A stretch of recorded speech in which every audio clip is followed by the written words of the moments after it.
Thank you for listening to the Following Films podcast. Today I'm thrilled to be joined once again by director Simon Cellan Jones. If you've been with us for a while, you'll remember our fantastic conversation around his film Arthur the King, and I've been eager to have him back on ever since. Simon returns at a particularly exciting moment in his career. His highly anticipated new project, The Family Plan 2, starring Mark Wahlberg and Michelle Monaghan, will be hitting Apple TV Plus on November 21st. We'll be diving into the making of that film and exploring how his storytelling continues to evolve across such varied and ambitious projects. I'm genuinely grateful to have him back on the show. So without further ado, here's my conversation with Simon. You to do this. I appreciate it. Yeah, very nice to see you. Is that a lot of movies behind you? Those are all movies behind me. Yeah, I don't trust streaming. I have to have a physical copy. Well, I couldn't possibly comment, obviously. Especially not for this interview. So, yeah. No, I know what you mean. I've got. It's not, my rack's not quite as big as that, but I got a stack of them. Well, it's one of those things where you're probably similar, where there's at least 100, if not more, movies that I'll probably never see again for the rest of my life. But when I walk past it, I get that little tinge, that memory. It's just that thing that jogs, that exactly just that you get to have that little moment with it. And yeah, I just don't get that from a little you child. Own it and you can give it to someone. Exactly.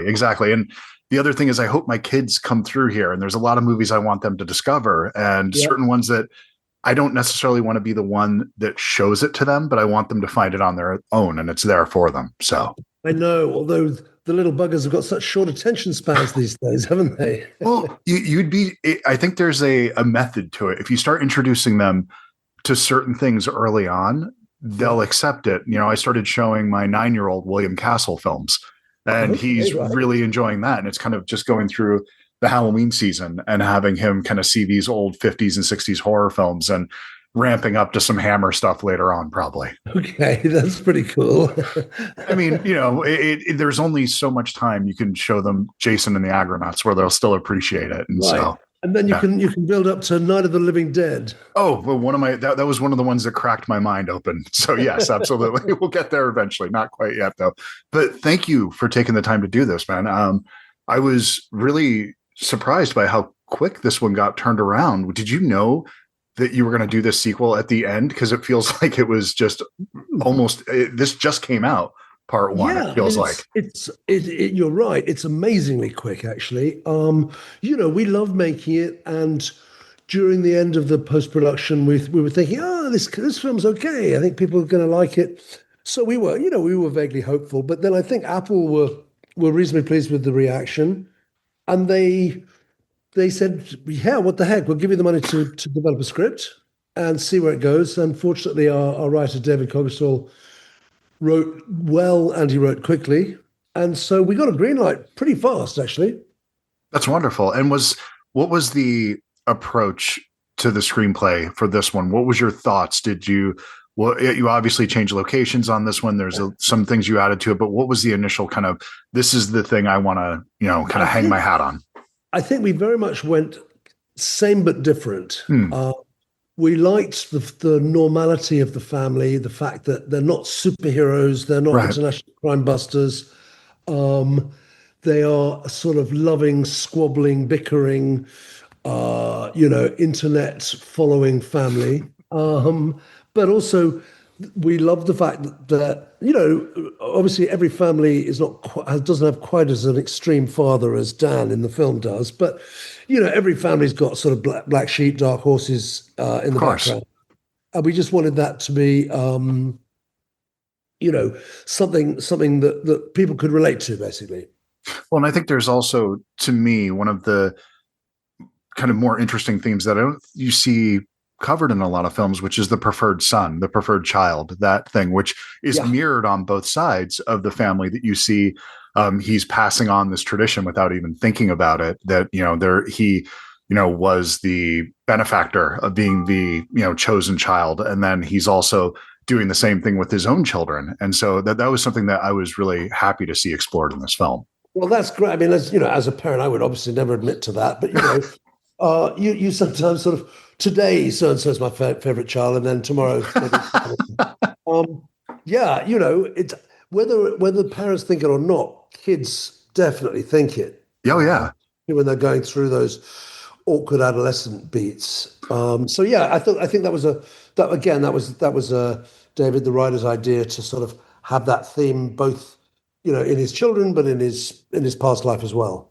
Well, I'm one of five, and I have two kids, so it's something that you're aware of, and whether it's real or in their head or not, there's the perception of it is real to a kid, and that's all that matters. And so you have to, as a parent, be conscious to fight against that and recognize when you do it, because there's going to be, if you have multiple children, there will be one that you can connect with easier than the other ones, and you have to work a little bit more or try to find those connections in other ways. So it's for me and my wife, we have two kids, and so one is exactly like me and one is exactly like her, and it's easier for me to connect with the one that is exactly like her, because that Right. there's I maybe if I was a little bit more of a narcissist, I would want to really just see myself mirrored all the time, but it is that thing where I understand him a little bit more, the one that's like me, and so we can have deeper conversations and connections. So it just has to be different, and you have to meet them where they are, I think. Very much so. Yeah, yeah, yeah. So can you talk a little bit about adding Kit to the mix? Because what a wonderful addition.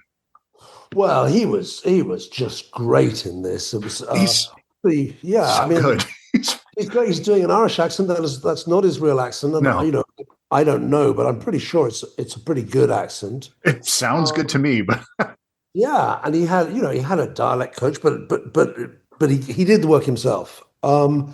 He was he was really great. I think he was excited to play a sort of a bad guy. He was excited to work with Mark. He was excited to work on a sort of big-ish movie, and he just brought this real easy, confident, collaborative attitude with him. And so I would work with him anytime.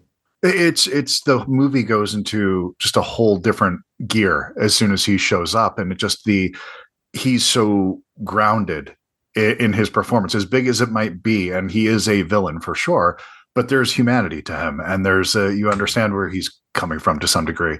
But it's a weight that you hadn't felt before, because everything else, the action moments that you have, and there's a lightness to it, but with him there's real gravity in his performance. Yeah, yeah, definitely. Yeah, I think, obviously, when you have a bad guy, you want him to have a threat with him. Yeah. You don't want to be soft and loser. So then, can you talk a little bit about the balance of comedy and action? Because this is a film that goes back and forth between those two without really, I think, losing sight of the other. So I think the stakes are real when you have moments of action, but then the comedy also does work here. And that's hard to pull off. Well, I agree. I'm really glad you think that, because it is a tightrope.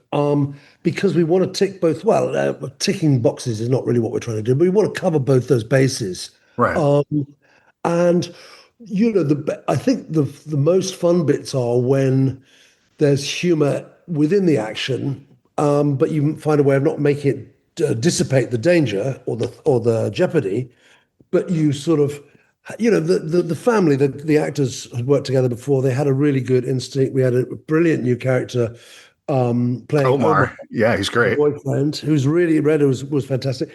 And I think one of my favorite bits was there's quite a long car chase in the streets of Mhm. Montmartre, Paris, and we wanted that to be, oh my God, they're about to get killed, mixed with sort of slightly surreal humor within, because we've also got you know, we've done the opposite thing, that the superhero, if there is one, is Dan, played by Mark, but Yeah. he's completely out of the count because he's being drugged. But you also constantly undercut him, because outside of his family, he is the superhero. But within the dynamic of his family, he's humbled, and he's somebody that's kind of the goofy outsider in a lot of ways. Yeah, I mean, I'm sure you feel this as a father. I certainly do. Quite Yeah. often, I walk into a room and no one looks up. Who are you? What do you want? We're busy. Yeah, it's true.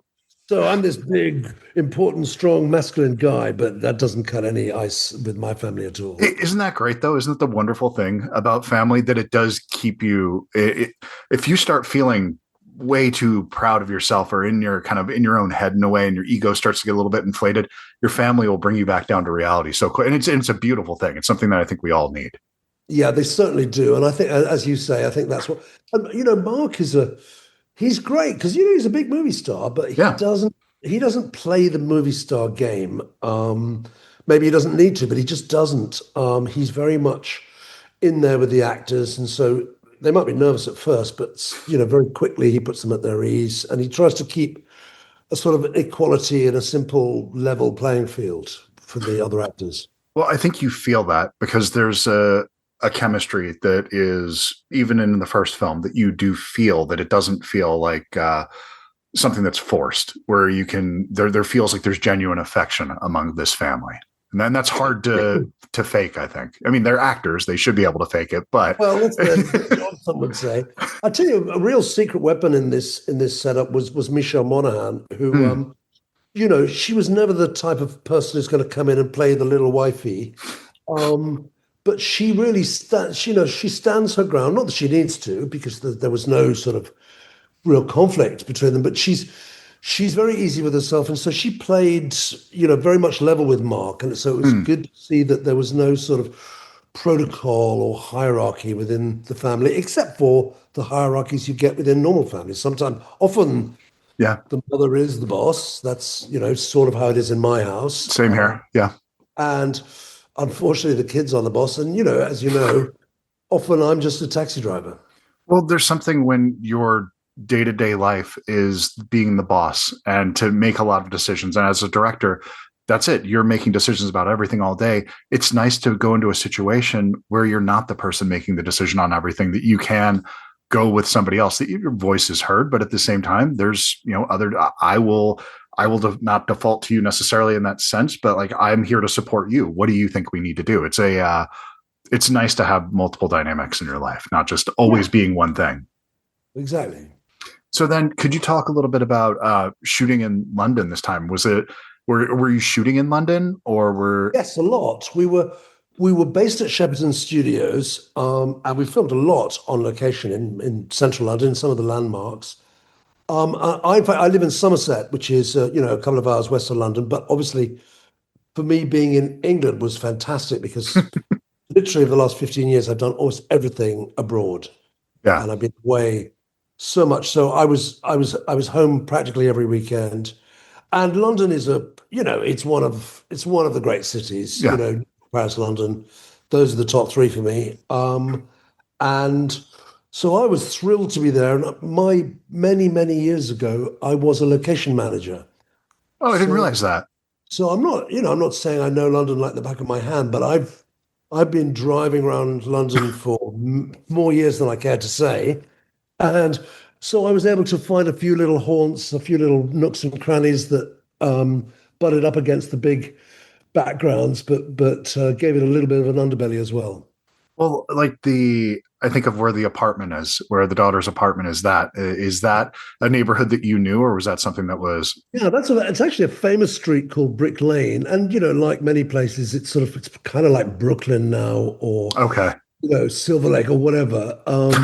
But it used to be. It was very much the Jewish quarter. It was the sort of garment district, and it's very near to the sort of downtown of London, the city. But yeah, it's a little daggy, a little sketchy here and there. And we felt it suited her character really well, and it was really good to. That wasn't a set, her apartment. It was on the place, and I think when possible, obviously we used a lot of sets, but when possible, I love to shoot on location. So, is this a Christmas movie in your estimation?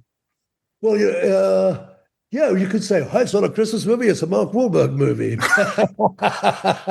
But no, it's a very much a holiday movie. I think Yes, yes, so. yeah. I mean, my wife's American, so I make a big deal. We make a big deal here at Thanksgiving. Hmm. And we have Thanksgiving. We have two Thanksgivings, in fact, in this movie, and one Christmas. Yeah. And yeah, it's absolutely a movie shot in the holidays, about the holidays, for to be watched in the holidays.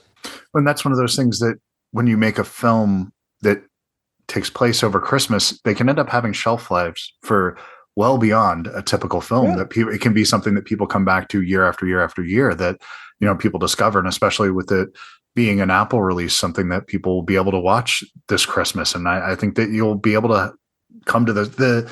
This doesn't feel like something that is going to age out 10 years from now. I could imagine people Really, coming back to this 10, 15 years from I now. hope not. I agree with you. Yeah, I mean, everyone watches Home Alone still, don't they? I mean, no, They it's do. a great movie Yeah. mainly, but it's a Christmas movie as well. So then what would be a better city for Christmas for you? New York or London? Because I think those are the two great cities for Christmas. Oh my God, I don't know. I've done both. I guess London because it's my hometown, Of course. my home city. But New York, I mean, the one thing we don't have in this country or in the southern part of this country is we don't have snow. Hmm. And New York, you don't usually necessarily get it at Christmas, but you usually get some snow there sometime. And that's the one thing I really miss. I love a bit of snow. I have never lived in the snow. I live in Arizona now, so it's not an issue where I live Right, at you don't all. see much snow there. Not a lot, not in this part of Arizona. I'm in southern Arizona.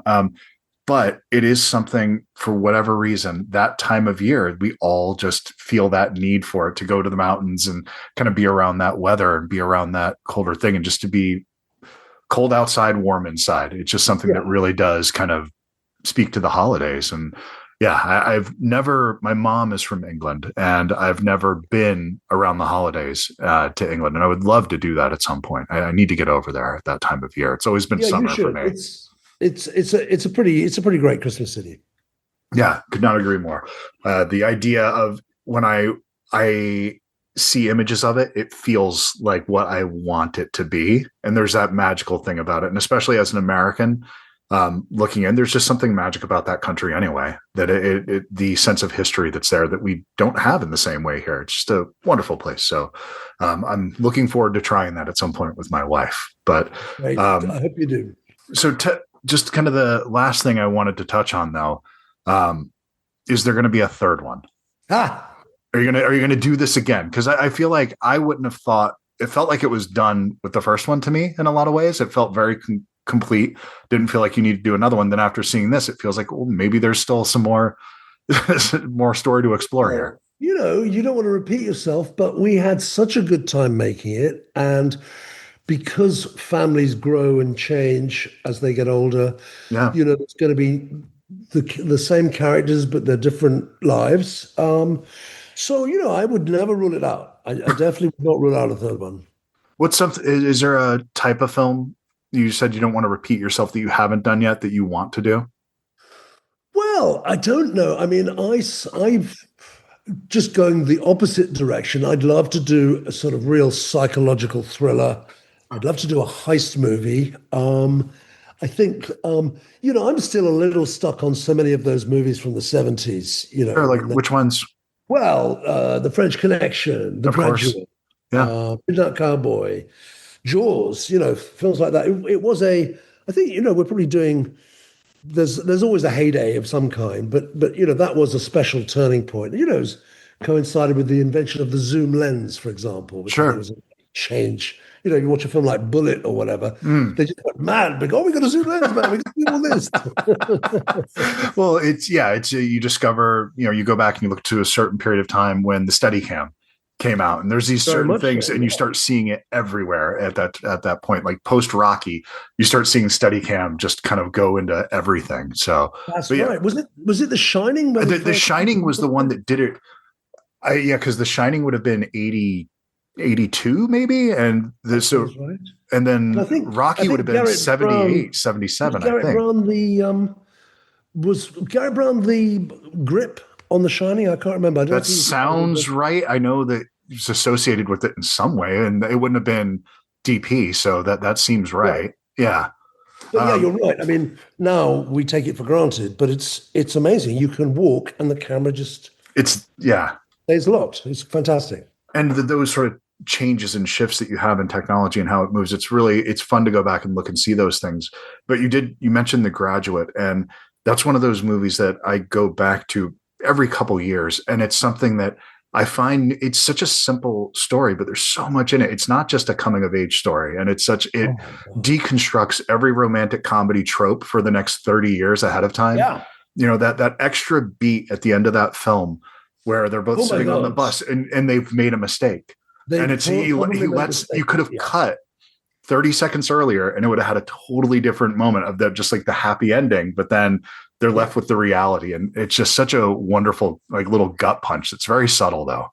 That's right. And yeah, I mean, and he takes his lover's daughter on a date to a porn theater, I think. And, Yeah, he's trying to make sure the relationship doesn't work. exactly.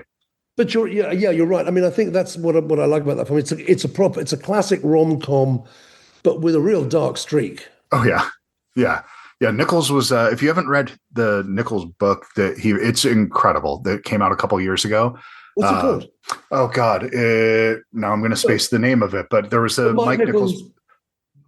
What, a biography or there was a book that it was about directing. And so how he approaches directing, and it's really a wonderful book.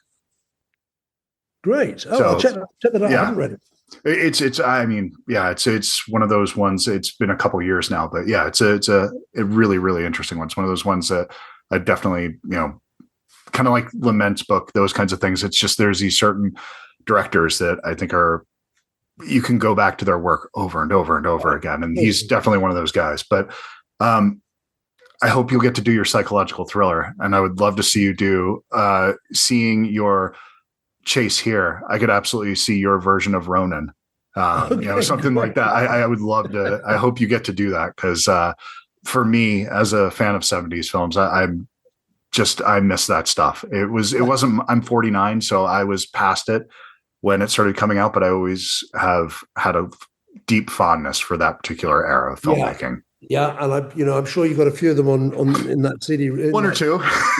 Yeah, quite a few. But thank you, Simon. It was really great to speak with you again, and congratulations on the film. You have a real special one here. I'm excited to show this to my 9-year-old, because I think he's going to enjoy this one. Great, yeah. He's definitely a target audience. Well, so are you. That's the right thing. We're both entertained by this. There's different things that we can both get a kick out of with this. For him, I take him to parkour every Thursday night. So it's like, it's something you don't see a lot of. So that's it'll be fun. He'll have a real good time with this one. So that's brilliant. Oh, well, it's really nice to meet you, and thank you for a fun conversation. Excellent. Well, yeah, thank you, Simon. All right, I hope to get chat with you on the next one. Yeah, I hope so. Thank you. All right, take care, man. Bye-bye. Bye. Thank you.